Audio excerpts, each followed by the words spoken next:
நண்பர்களுக்கு இறையாளியின் அன்பு வணக்கங்கள். என்னடா லிங்கம் வித்தியாசமாக இருக்கேன்னு பார்க்குறீங்களா? ஆமாங்க. அதாவது 3 நாளாக என்னை டிஸ்டர்ப் பண்ணிகிட்டு இருந்த ஒரு இடம்னு சொல்லலாம். ஆக்சுவலாக இது வந்து பார்த்திங்கன்னா நம்ம தேனி மாவட்டம் பெரியகுளம் தாலுகாவில் நம்ம பாலம் கரெக்டாக அந்த பாலத்துக்கு அடியில் அதாவது பாம்பாற்று நந்தீஸ்வரர் ஆலயம் இருக்குது.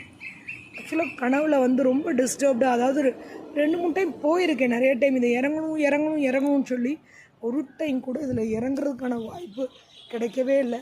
ஆனால் இன்றைக்கி ஏதோ நம்மளை ஒன்று உணர்த்துறாரு, கண்டிப்பாக நம்ம இறங்கியே ஆகணும் அப்படின்றதுக்காண்டி இங்கே வந்திருக்கேன். இதை வந்து இறை நண்பர்களாகிய உங்கள்கிட்ட நான் ஷேர் பண்ணணும் அப்படின்றதுக்காண்டி தான் இதை உங்கள்கிட்ட நான் ஷேர் பண்ணிகிட்ருக்கேன். என்னுடைய ஆலய பணி வில்வேஸ்வரரானது நடந்துகிட்ருக்கு. அதாவது நீ அடுத்தடுத்து அதோடய வீடியோஸ்லாம் உங்கள்கிட்ட வரும். பட் கண்டிப்பாக அந்த ஆலய பணி முடிஞ்ச உடனே கண்டிப்பாக இந்த ஆலய பணியை கண்டிப்பாக தொடங்கணும் அப்படின்ற ஒரு விண்ணப்பத்தை வந்து ஈசன்கிட்ட வச்சுருக்கேன். அதுக்கு கண்டிப்பாக உங்களுடைய உழைப்பும் உங்களுடைய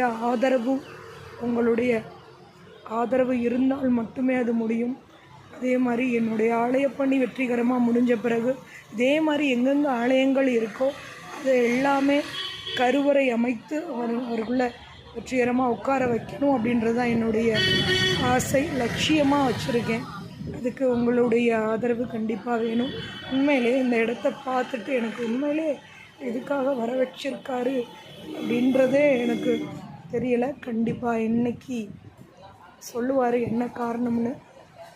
அதை கேட்டுட்டு உங்களுக்கு அந்தோட காணொளியும் உங்களுக்கு போடுறேன்.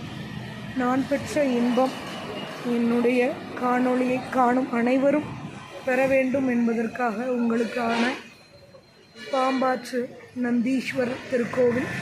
இதுக்கு எதுக்காண்டி பாம்பாற்று நந்தீஸ்வரர்னு பேர் வந்துச்சுன்னு பார்த்தீங்க அப்படின்னா, இங்கே வந்து பாம்பு வந்து பயங்கரமாக இங்கே வந்து பம்பை நதி ஓடுது பக்கத்தில்.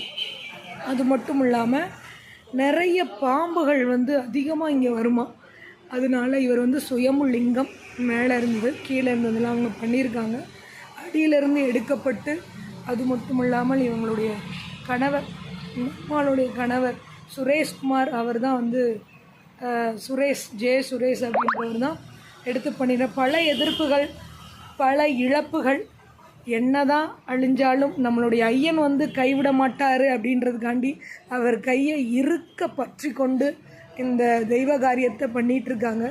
கண்டிப்பாக அவர்கள் குடும்பம் சீரும் சிறப்புமாக